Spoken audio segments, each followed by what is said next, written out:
Good evening and welcome to the NCWLIFE Evening News. Grant Olson is away this week. I'm Jefferson Robbins.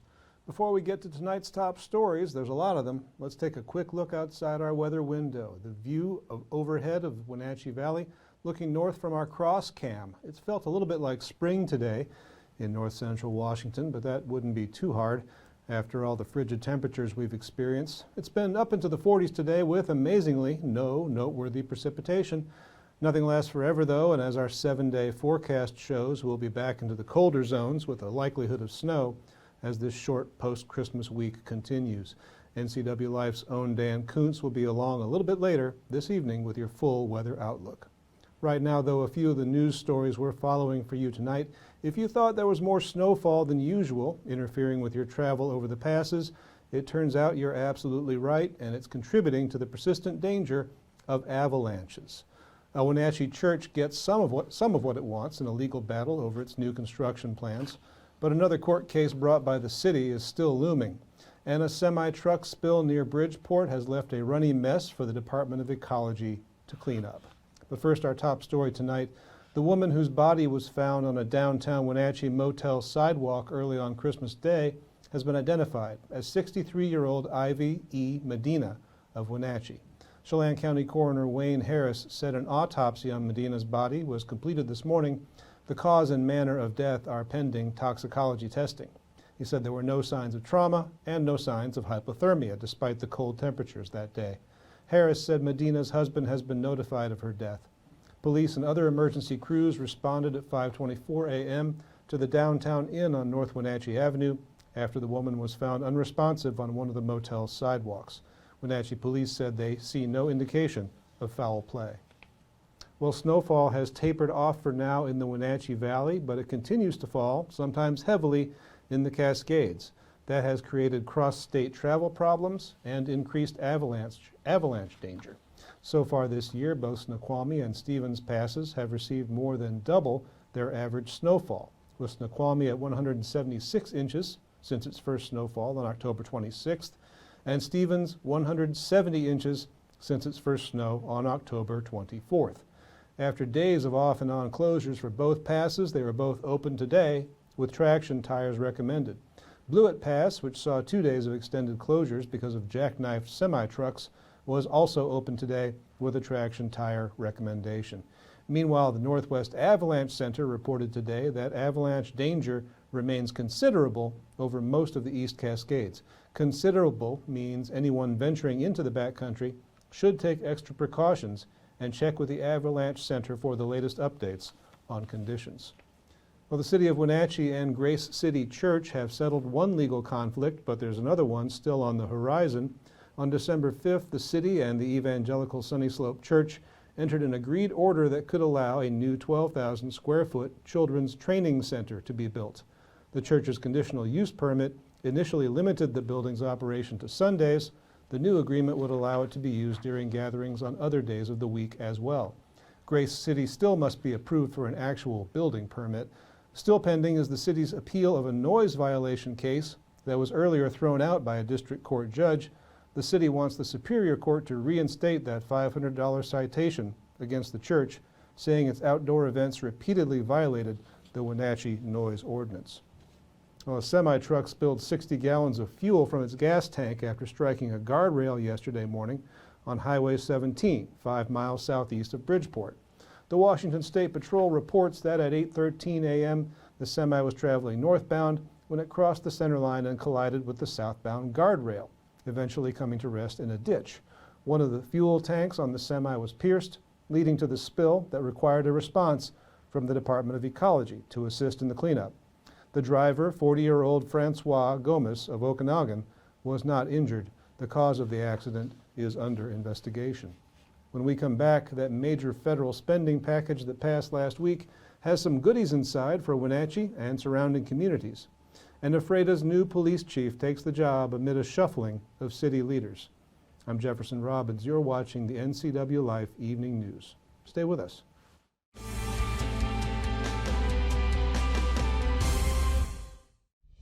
Introducing Alpine Airman. Because every home needs a superhero to eliminate poor indoor air quality, send inefficient operating equipment packing, and cut high energy bills down to size. For heating or cooling and equipment replacement, turn to the experts and the superheroes at Carrier and Alpine Air. We offer the best deals on high-efficiency Carrier products, along with friendly, knowledgeable service and incredible savings to fit your budget.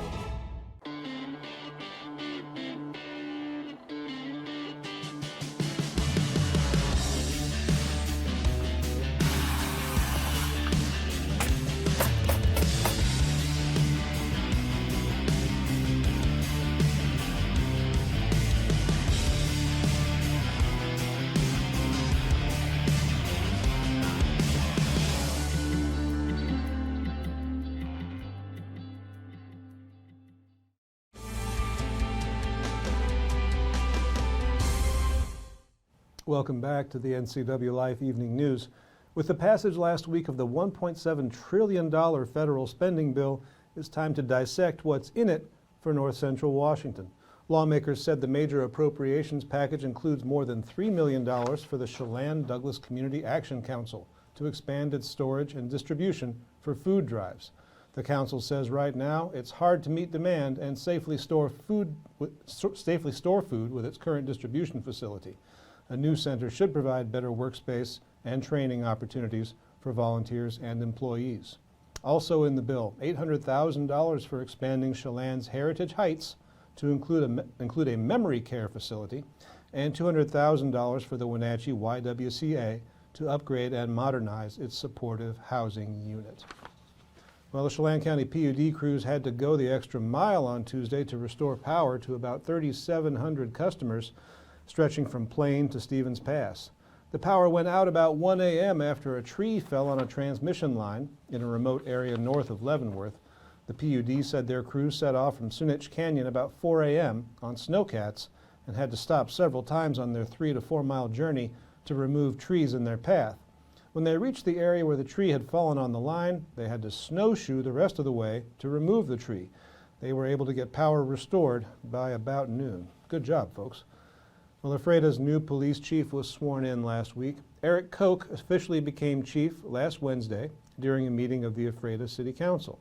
Koch replaces Kurt Atkinson, who has served as chief since 2020 and now takes over as interim city manager. Koch has been with the department for 18 years, having served as a patrol officer and most recently a police captain.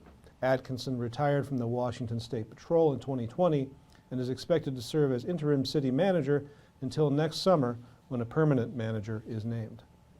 You're watching the NCWLIFE Evening News. Coming up next, we start our look back at some of the biggest news stories of 2022. And Dan Kuntz has your complete local weather forecast. That and much more still to come. So please, stay with us.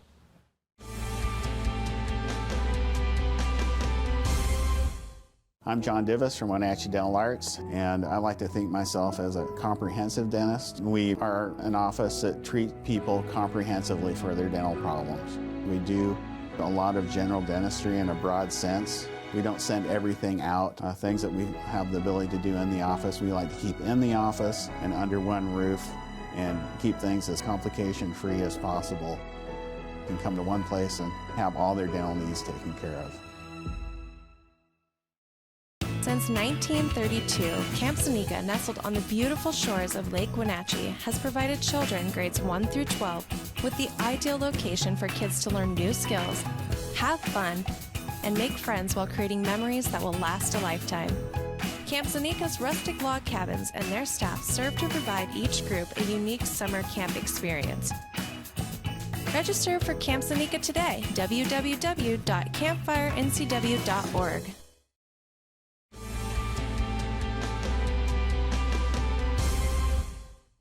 Welcome back to the NCWLIFE Evening News. Shameful to admit, but it's always a little hard to find news in that soft spot between Christmas and New Year.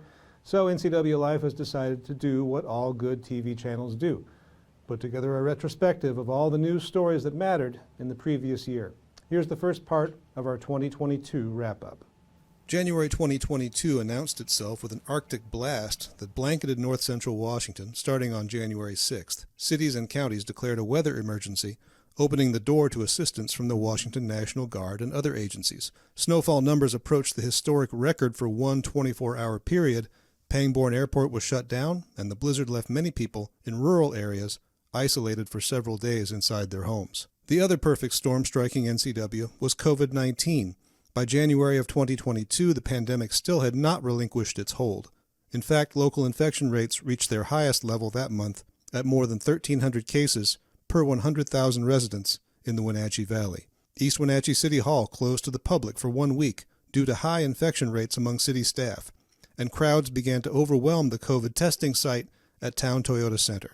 January was also the month that the Chelan County Jail reported finding its first cases of COVID-19 among its inmates, and Douglas County Superior Court had to delay 35 criminal trials because it could not gather a jury without risking new infections. In Chelan County, the man who tried to strangle a Wenatchee Super 8 hotel worker was sentenced to 18 years in prison. James Lawrence Jackson Smith was convicted of first-degree assault and kidnapping in a December jury trial. Star Hernandez, the woman who fought back and survived the attack, testified at his trial. It was scary because in the beginning, I didn't want to go and testify. I was like, I don't want to see this guy. I don't want him to look at me. I don't want to look at him. I didn't want to do it. And my prosecutor and my victim advocate, they were like, you have to do this. Like, it's scary, but, no, he can't hurt you. I kind of just got the courage, and I was like, okay, it's all right. He's going away for a long time. I know that. I just have to make sure I tell my side of the story and I tell it truthfully. Also in January, Steve Wright retired after 8 years as head of the Chelan County Public Utility District, turning the office over to Kirk Hudson, the longtime managing director of Generation and Transmission. Wenatchee Valley College president Jim Richardson announced he would step down after 17 years leading WVC, and we learned that the Chelan County Sheriff's Office had paid out $425,000 to former Sergeant Mike Harris, who accused the department led by Sheriff Brian Burnett of retaliating against him when he investigated the loss of an automatic rifle from its armory.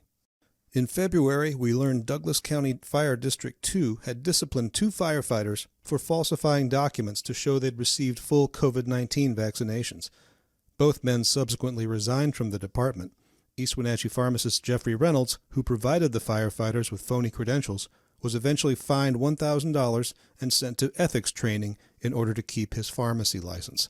None of the men involved was ever charged with a crime. The Greater Wenatchee Irrigation District finally became the owner of its own infrastructure. The U.S. Bureau of Reclamation turned over the title to all the land, pipes, and pumps used by the water district for almost the last 50 years.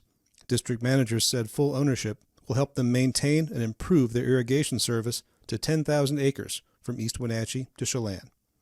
And Wenatchee Valley College used federal COVID relief funds to cancel $35,000 in student debt. The college said the decision affected 556 students who still had unpaid tuition or fees. In March, the pandemic began to wane, and most of the requirements for masking were allowed to lapse on March 11th.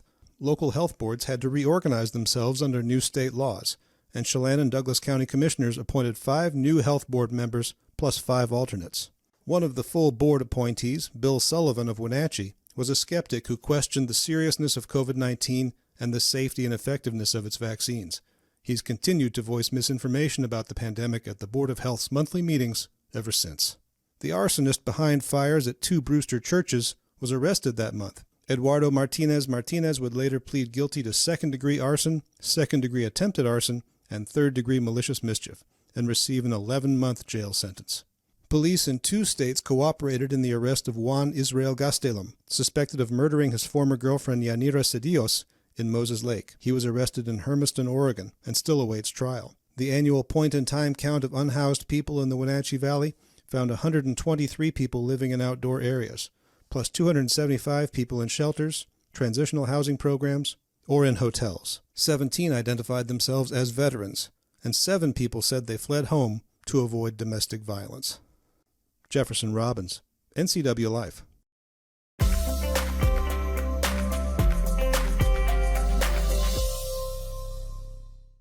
We're back at it here on Wednesday. I am Dan Coons filling in for Grant Olson, and we did have a very nice Wednesday, but we're going to ride that weather roller coaster heading back down.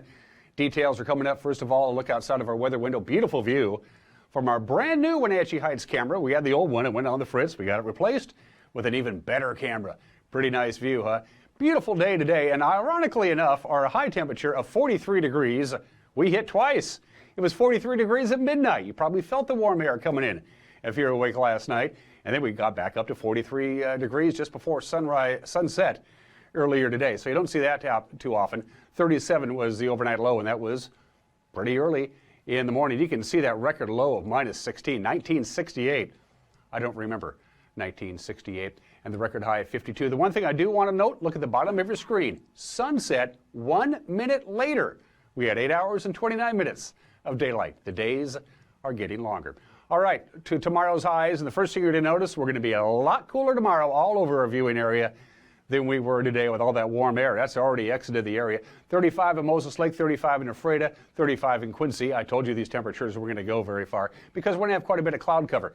Ellisburg only 31. Here in the big city, 34 for the valley. Slightly cooler in the upper valley as usual. Omak will top off at 33 degrees on Thursday. So what's going on? This is the very last remnants of the system today that's exiting the area. That's why we're going to have a few more cloud cover, but it's also going to allow 2 weak systems to pass through. The first one, the sister zone, is on Thursday. Weak little system going to come in. It's going to cloud us up a little bit. It's going to cool us down. We can't rule out a snowflake or two on Thursday, but it's really not packing a great deal of punch. The next system right behind it, a little more intense, but not too much, but we do have a better chance of snow on Friday, as you can see there, and slightly warmer temperatures on Friday. We'll be mid-30s on Thursday. A little bit warmer on Friday, and then we go right back in the other direction. By the time we get to Saturday, you can see that cool Arctic air begin to float back down again. Again, can't rule out a little light precipitation, but just the slightest chance of some snow, and whatever snow we're going to get, it ain't going to stick around very far. We welcome the new year on Sunday, again with some cool air dropping by. Temperatures just about normal, right around the lower 30s, which is where we should be this time of the year. And on Sunday, New Year's Day, and heading in to the next work week, really kind of benign and quiet weather. Going to see a mixture of clouds and sun, but it looks like the sun's going to get the upper hand for the most of it. Temperatures a little bit cooler on Monday and a little bit cooler, or right around where we should be on Tuesday. So basically, 1 week system coming in tomorrow, then it exits. The next system comes in on Friday, a little bit stronger, but really not that much. Maybe an inch of snow in the Wenatchee Valley. It ain't going to stick around very far. And as we get into Tuesday of next week, as you can see, pretty typical weather for early January. Yeah, it's almost 2023. From our friends at Apple Valley Honda and the National Weather Service, one more look at your forecast in details. Not going to see 43 again for a while, folks. 27 for the overnight low tonight. System number 1 comes in on Thursday. A mixture of rain and snow, some light snow. It's not going to last, with a high of 34 degrees, 29 for the overnight low on Thursday night. Friday, system number 2 comes through. Again, as I mentioned before, a little more intense, but really not that much. It's kind of a weak wave. It gives us a continuing chance of snow, but the snow won't last very long. Highs pushing 37 degrees on Friday. To the holiday weekend, bountiful sunshine for the most part, just a few passing clouds. Should be dry. High of 33 on Saturday. Hello 2023 on Sunday. Again, mixture of clouds and sun, but I like the sun's chances very well. Just about freezing to bring in the new year. And then we cool down a little bit, cloud up a little bit, maybe see a snowflake or two on Monday and Tuesday. That's your forecast from our friends at Apple Valley Honda. Still to come, sports with Eric Granstrom and more with Jefferson Robbins. You're watching the NCWLIFE Evening News.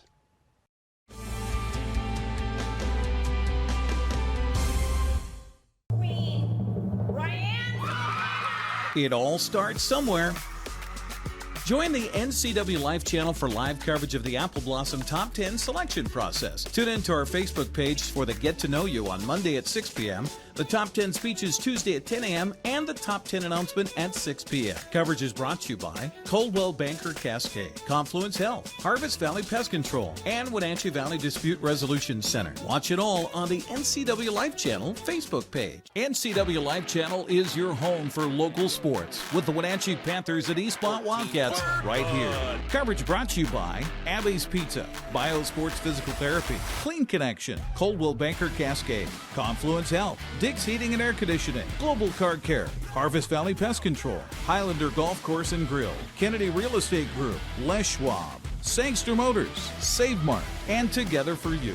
Follow all the action right here on the NCWLIFE channel.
a sports update on the NCWLIFE channel.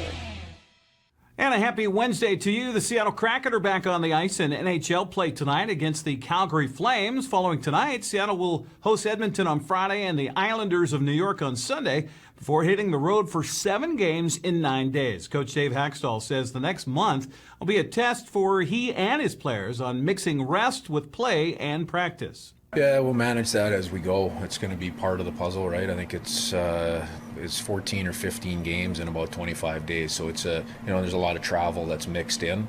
We've got a pretty good blueprint for our team in those situations, but this month, this stretch will be a little bit different because of the amount of time on the road.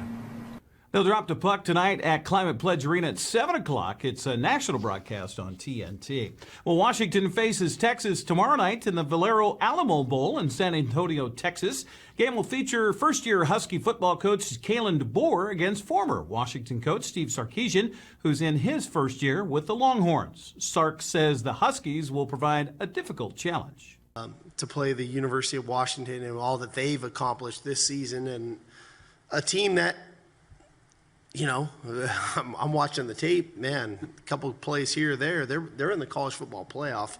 So the reality of it is, this is a great challenge for us, and great bowl game, great opportunity, and appreciative of the opportunity. DeBoer was asked if he thinks quarterback Michael Penix Jr. compares to the 4 finalists for the Heisman Trophy. And being around college football for many years, he does it as good as anyone I've ever seen. His ability to be accurate. He's got a cannon for an arm. He's a great leader, great person, high character guy who came in and instantly brought life to our team. And our stadium became electric because of the big plays he's made. And so, taking an offense that was near the bottom of FBS a year ago, and pretty much with everyone else around him, for the most part, being the same people, to be one of the top 2 offenses in the country in most categories. A lot of that credit is, due to what Michael's done for us. Sarkisian says Penix and the Washington offense are explosive and will test Texas's defense the entire game. Score a lot of points. These guys, they score a lot of points. They throw it around, man. Wish I could clinic with Coach DeBoer, but Michael Penix, those receivers, they do a heck of a job. Their ability to rush the passer defensively and create havoc on the quarterback are issues. But they can score. They score on everybody. It doesn't matter. The helmet, doesn't matter who they're playing, they go score, and you gotta be prepared to make sure you're playing 4 quarters and score collectively against them, because they can do it at a high level. Valero Alamo Bowl tomorrow night, 6 o'clock on ESPN. The Seahawks find themselves in must-win situation over the final 2 games of the season to have a shot at the playoffs, starting Sunday against the Jets. Now, a key player missing from the lineup in last weekend's loss to Kansas City was Tyler Lockett. Coach Pete Carroll says there's a chance he could be back on Sunday. He needs to find out, is he comfortable with being able to catch the football and hang on to it and all that kind of stuff. And he hasn't been throwing catching a lot of balls from Gino, in the last week. So it's going to be a little bit different. He's going to be in good shape. He's going to be ready to run. He'll be able to do everything. It's just whether how he handles the football, and we won't know until we get there, until Wednesday starts, and the process will be underway.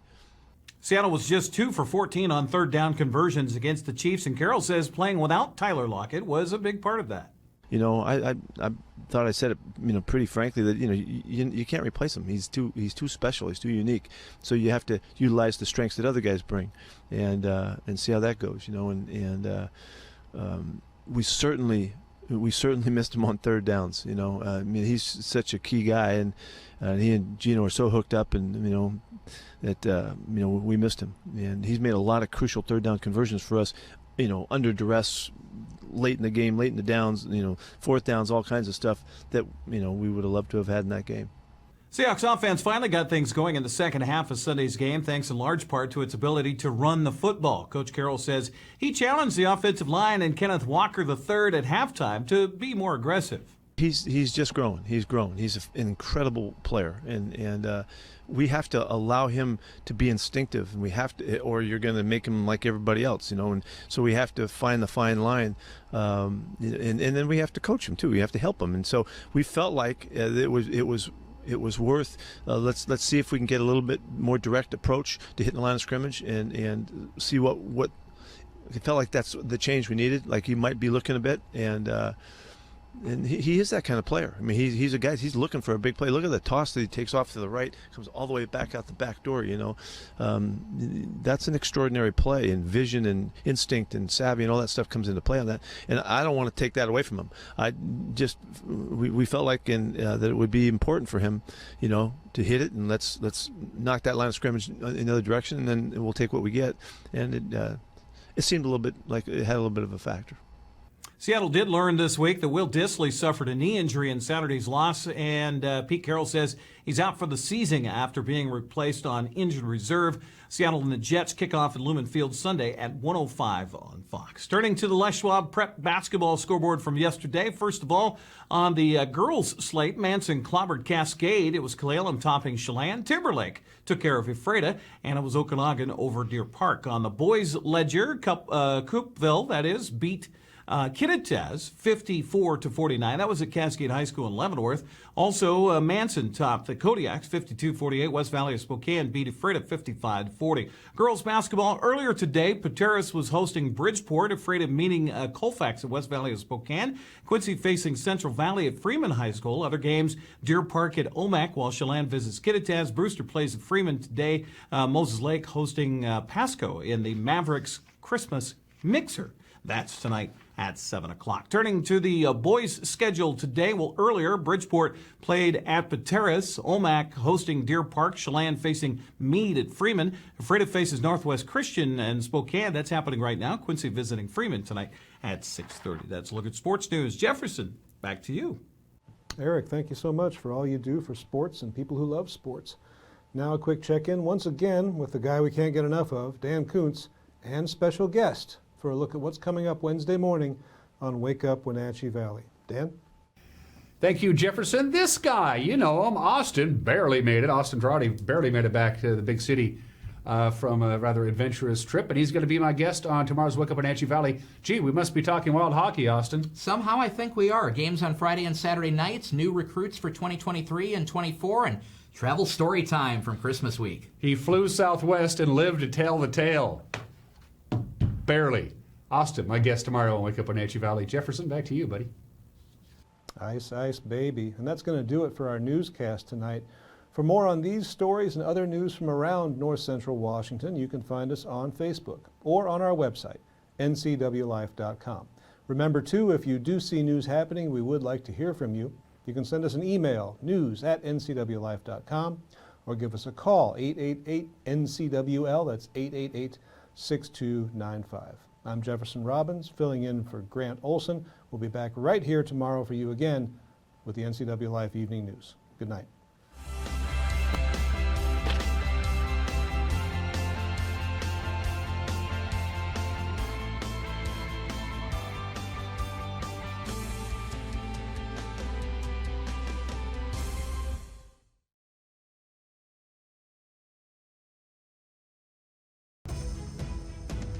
Hello, television family. Grab your cup of coffee each weekday morning and join me. I'm Dan Kuntz, the host of Wake Up Wenatchee Valley. It's Wake Up Wenatchee Valley. It's everything you need to start your day. We're live and we're local at 7 a.m. every weekday on the NCW Life channel.